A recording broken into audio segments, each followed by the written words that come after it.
identify illegal aliens, they look like everybody, because they are everybody out there. I don't shy away from the word amnesty. To me, amnesty doesn't mean that you say, you're here, great, fantastic, you're citizens. It means that we're not going to try to catch you and send you back. We're not going to try to arrest you unless you've performed some other crime. And it is just, as Mr. Well said, a matter of getting them into a system where they can either become citizens or they can become guest workers. Let them make the decision. Do they want to become citizens, or would they prefer to be able to come over and do seasonal work and then go back home, wherever it is? So that's 1 year. James? We have existing immigration laws in place, and a lot of the issue is for the past 30-some-odd years, the federal government has not been adequately enforcing the laws on the books. We have a plan for a border fence, for instance, on our southern border that's half built. It's never been fully funded to be able to finish that out. We need to be able to finish that out. We need to be able to enforce the existing laws that we have in place already, whether that be for employment or whether that be for someone violating the laws and coming into the country. There's some basic principles of the rule of law here. If you are violating the law willingly, knowingly, to be able to reward you with citizenship in the greatest country in the world seems like quite a reward for violating the law consistently. Now, I have no issue with someone coming to this great country to be able to work. My issue is I'd like to know who you are, where you're working, when you're going home. I don't think that's unfair to be able to ask of someone. That we can get a chance to just know who they are while they're here in our country, and then to be able to say, great, welcome to be here, welcome to be in our system. You're protected under this system as a guest, as a recognized guest. You're not having to live in an underground shadow economy. But we want to know who you are and when you're returning and how to be able to track you while you're here. You guys are all agreeing. Let's see if we can find some way to spice this up just a little bit here. Let me just ask you each an individual question. James, I can start with you. No. Okay. For me to agree, start down. Why don't we? Why don't I just go ahead and break the rules? Let's start with the individual. Let's talk about your parties for just a second. Let's start with the Republican Party. The Republican Party oversaw a massive explosion in federal government under the previous president. We've seen the state of Oklahoma, Republicans spending money like Democrats could only dream over the last 50 years in Oklahoma. Now, the question is a lot of people got to put it to me one day and says, if I can vote for a Democrat, I'll vote for the real thing. He's talking about Republicans, right? What is it that we've heard your stances, we've seen on television, and your campaign was very active, very aggressive in dealing with the folks on the Republican side. By the way, all these folks are outsiders. I think there's some sort of theme there. Nobody has run for office here. The politicians, the folks who have run before are all gone, which I'm not really, maybe we can drill down into that. But Republicans have been at least as much involved in growing government over the past decade as Democrats, if it can be argued. What do you do?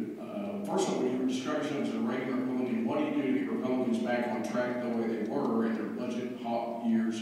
How do you do that? Some of that's going to be did Republicans learn no lesson?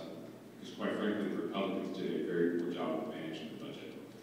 They did accelerate some of those things. And the statement that's been made, and what several folks make, is that Republicans turned us towards the cliff, and Democrats got in the car and stepped on the gas. So, yeah, we're both heading in the wrong direction, just depending on the speed of the wrong direction that we're headed. We've got to be able to manage our basis of our budget. The question that I posed as well, I had gone to D.C., met with some of the leadership as another Republican nominee, and met with some of the Republican leadership in D.C., and one of the agents just get face-to-face and ask them questions. And one of the questions that I posed to one of the leaders was, you understand that there are a lot of us that are running, that God willing we're elected, we're not coming here to do nothing, nor are we coming here to be able to say, let's run it the same way we did before. And the exact statement I got back was, we will not do it the same way we did before. So, well, part of my job is, if I get here, to make sure that doesn't happen. Clark, let me ask you this. We hear you're registered in this campaign as an independent, but as you said, you're a libertarian. On our radio show, we've talked a little bit about what libertarians are. There's also, frankly, this image of libertarians as kind of nutty. Okay? And we've talked about that before. Especially when you get into personal freedom areas like medical marijuana, drugs, things like that. Tell me, where is the libertarian movement against it? Or it looks like it's growing to me. How would you appeal as a libertarian to the mainstream audience to get elected to Congress? Let me kind of do it this way. Let me start out with I'm not going to make the exact quote because I don't remember, but a guy I think is pretty smart said, you can't change the status quo in Washington by sending the status quo to Washington. That was a good one. We did that, by the way. And the status quo are the two main parties.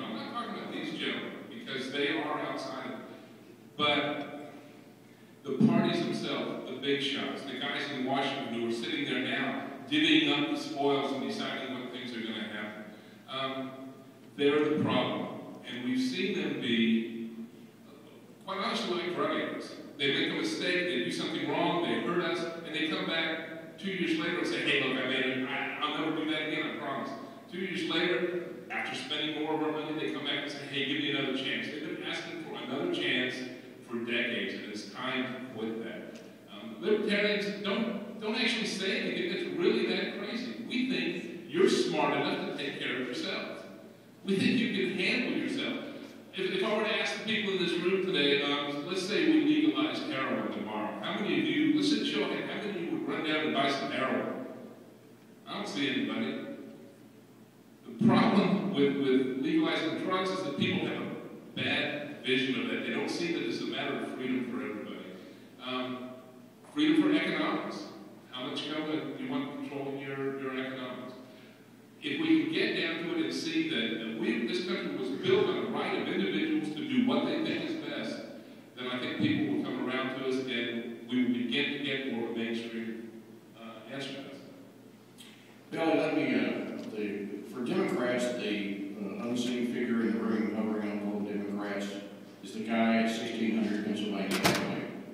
And it has become a tactic this year to have commercials that say, one time Billy Cole was somewhere in the same county as Barack Obama. Okay, I mean, it's gotten where it's just as silly. I knew somebody one time who saw Barack Obama on TV. So we all know that this is a red state, okay? We all know because we're so red that the president is popular here. The president's still fairly popular around the country. A lot of Democrats are not campaigning with him, but they still like the money he's raising. How does a conservative Democrat, that you're described as, nobody really has come back against that or made an allegation otherwise, how does a conservative Democrat in this district, District 5, get around the stigma of the national, because right now Democrats have all the offices, so when things are not going well, how do you overcome that to people who would like to seek a different choice? Well, first of all, I think it's easy. I mean, look at Oklahoma. Look at Oklahoma, and when you say in Oklahoma, you say to yourself, Dan Boren, David Boren, Robert S. Kerr, Carl Albert, these are all Democrats, and two of them were very powerful Seminole County Democrats. One of them, in the late 70s or early 70s, swept and ran governor, sweep them out, Democrat. And I think that the Democratic Party is still very strong in America. You know, I think they've gotten away from a few things that I don't agree with. But I refuse to step up and pound Obama into the dirt. He is our president, and that's the bottom line. I'm not going to sit here and back him up on every issue because I don't agree with him on some issues. And that's what I think's hurting America. Until we can step up and start sending politicians that can agree on some things and disagree on some things, and you can go against your party line, I don't see a problem with that. You know, look at Mr. Langford. He's already gone to Washington. He's already met with the higher-ups. He's already had lunch with John Boehner. No one wants to talk to me. No one wants to get to know me. Nobody thinks I'm going to win this race. I don't have any outside help. What you're seeing is someone stepping up from nowhere, coming up and going to lead this country. And that's what we need in America as leaders. Let me ask you to follow up on that. When you're knocking doors and seeing crowds like this, what are people saying to you as the top one or two issues? Well, it's no doubt. It's the economy, spending, and jobs. I mean, those are the top three issues. People want to know, why are we spending so much money? We continue to go in debt. How are we going to get our economy going? And by the way, when is America going to quit giving everything away to other countries? Clark, what are the big 2 or 3 issues you're hearing on your doorsteps? I hear it's the economy. It's pretty much the main thing. I want to find out what I'm going to do about bringing jobs to Oklahoma. Well, let me tell you, not much. That's not the job of Congress. That's not the job of the federal government to bring jobs here.